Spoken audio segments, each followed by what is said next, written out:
मैं आप सभी लोगों को एक बात बताता हूँ।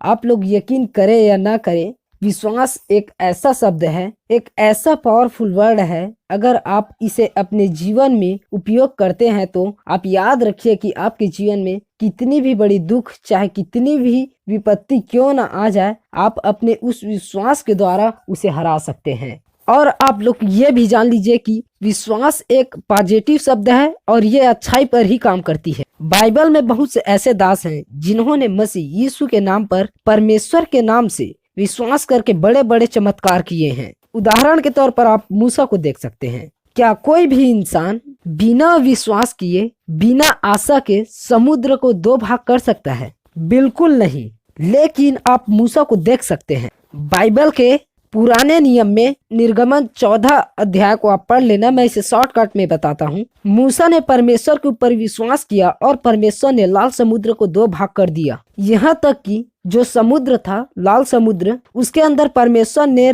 मूसा और इजरायलियों के लिए रास्ता बना दिया था और इजरायलियों को लेकर मूसा ने लाल समुद्र को पार किया था। आखिर कैसे? चलो मैं मानता हूँ कि परमेश्वर ने लाल समुद्र को मूसा के द्वारा दो भाग कर दिया, लेकिन यार समुद्र के अंदर से रास्ता वो भी सूखा। अरे अगर हमें 20 तालाब में से पार करने के लिए बोला जाए और तालाब का जो पानी है उसे बहाकर तालाब से निकाल दिया जाए, तब भी तालाब के अंदर गीली मिट्टियां रहेंगी और अगर हम उसमें से पार करेंगे तो बीच पर ही हमारा पैर मिट्टी पर धंसा हुआ रह जाएगा। लेकिन परमेश्वर के काम को मानना पड़ेगा। आखिर कैसे? विश्वास के द्वारा, परमेश्वर के ऊपर विश्वास करना। और आप जान लीजिए इस बात को कि यही विश्वास परमेश्वर को प्रसन्न करता है, तब जाके खुदा आपके जीवन में बड़े से बड़े आश्चर्य कर्म को करता है। और अगर आप परमेश्वर के उन कामों पर विश्वास नहीं करते, आप परमेश्वर के ऊपर विश्वास नहीं करते, तो आप जान लीजिए कि परमेश्वर के उस ब्लेसिंग को, उन चमत्कारों को आप अपने जीवन में, अपने लाइफ में आने से रोक देते हैं। और वचन एक जगह पर बताता है, गलातियों 3 अध्याय उसका 26वां वचन, क्योंकि तुम सब उस विश्वास के द्वारा जो मसीह यीशु पर है परमेश्वर के संतान हो। देखिए भाई, अगर आप परमेश्वर पर विश्वास करते हैं तो वचन भी यही बता रहा है, तो आप परमेश्वर के संतान हैं। यहाँ पर तो शॉर्टकट बात यह है भाई, जो कोई परमेश्वर पर विश्वास करेगा ना, वही परमेश्वर का संतान होगा। इस बात को याद रख लीजिए, जो कोई परमेश्वर के ऊपर विश्वास करेगा ना, वही परमेश्वर का संतान ठहरेगा। मेरे भाई, आपके जीवन में तभी चमत्कार होगा जब आप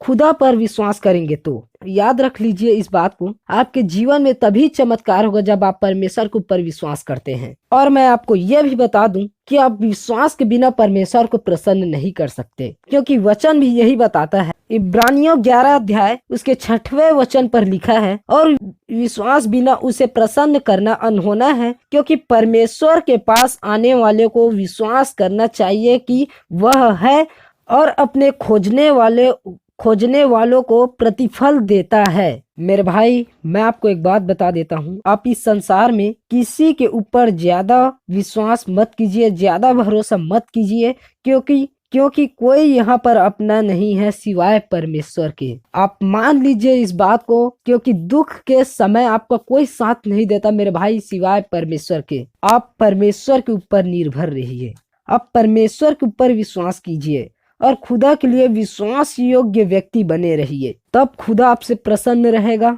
और तभी आपके जीवन में बड़े बड़े चमत्कार और ब्लेसिंग होंगी। आप देख लेना, अगर आपके पास दुख है, आपके पास विपत्ति है, तो आप किसी भी पास्टर के पास जा सकते हैं, लेकिन मैं आपको बता देता हूँ, आप स्वयं परमेश्वर से प्रार्थना कीजिए, आप स्वयं परमेश्वर पर विश्वास कीजिए और आप जान लीजिए जो आपके साथ होता है वो अच्छे के लिए होता है, और जो खुदा आपके जीवन में करता है ना, वो आपके विश्वास को बढ़ाने के लिए करता है। और इसी विश्वास के द्वारा आप परमेश्वर को प्रसन्न कर सकते हैं। खुदा आपके उन हर एक कामों को देखकर प्रसन्न होता है, लेकिन आप याद रख लेना, खुदा सबसे ज्यादा प्रसन्न कब होता है? आपके अंदर जो उसके लिए विश्वास बना होता है, उसे देखकर खुदा आपसे प्रसन्न होता है, प्रसन्न रहता है। आप परमेश्वर के ऊपर विश्वास में मजबूत बने रहिए।